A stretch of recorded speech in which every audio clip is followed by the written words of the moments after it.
Hello students, in my previous video I have given a brief explanation regarding critical path method as well as project evaluation review technique. So let us revise quickly. So what is critical path method? So in case of critical path method, we describe the longest sequence of tasks in order to complete a particular project. So what is a sequence? A sequence is a combination of tasks which cannot be altered. And in case of project evaluation review technique, we go for estimating three time estimates. Those are the shortest possible amount of time, the probable amount of time, and the longest amount of time that is required to complete a particular project. So this is one of the major difference between PERT and CPM. In case of CPM, we estimate only one time estimate, that is the longest sequence of time, but in case of PERT, we go for estimating three time estimates. One is the shortest amount of time, the probable amount of time, and the longest amount of time.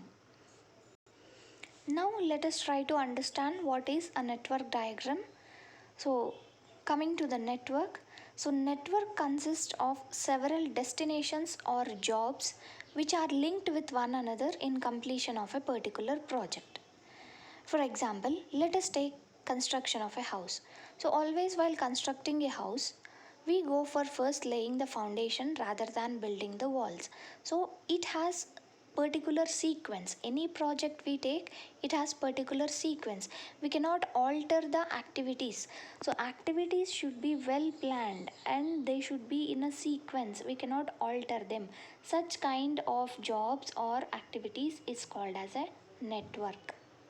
So network has several jobs which are linked with one another in order to complete a particular project. Now let us try to understand the network components of CPM as well as PERT.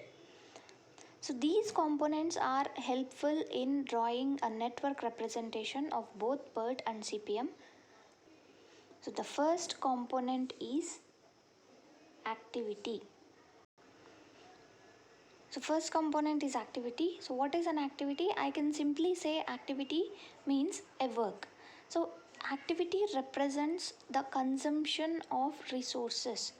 So I was telling activity simply means work. So whenever we are doing certain work, so that consumes certain resources. So resources might be in the form of time, money and energy.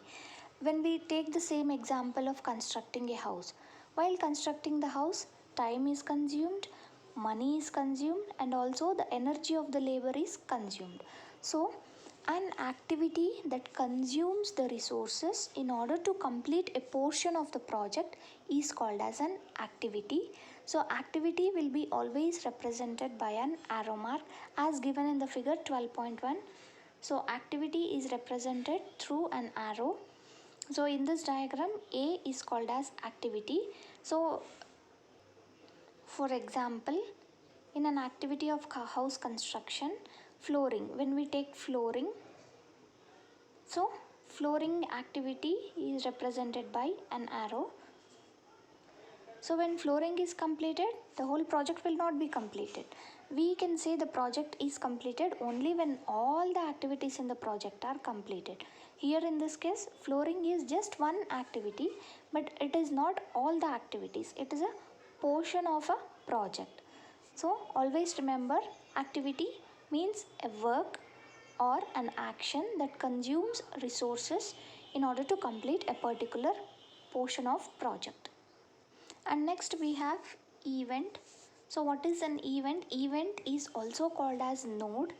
It will occur at the beginning and at the end of an activity.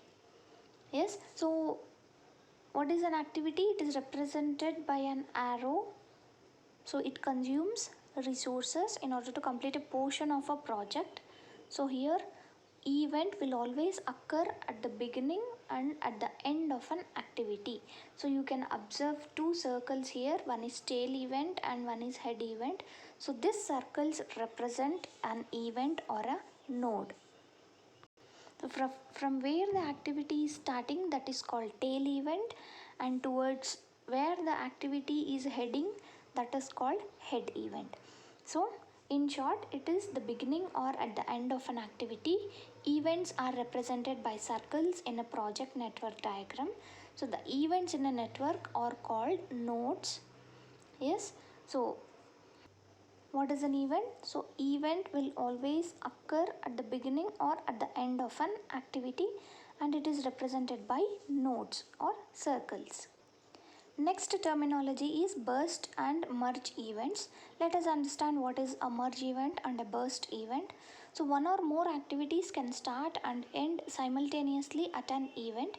You can observe in the example given here, when all the activities are heading towards a particular event, that is called merge event, merging. So merging means it is combining. So all activities are coming towards a particular event. So this is called merge event.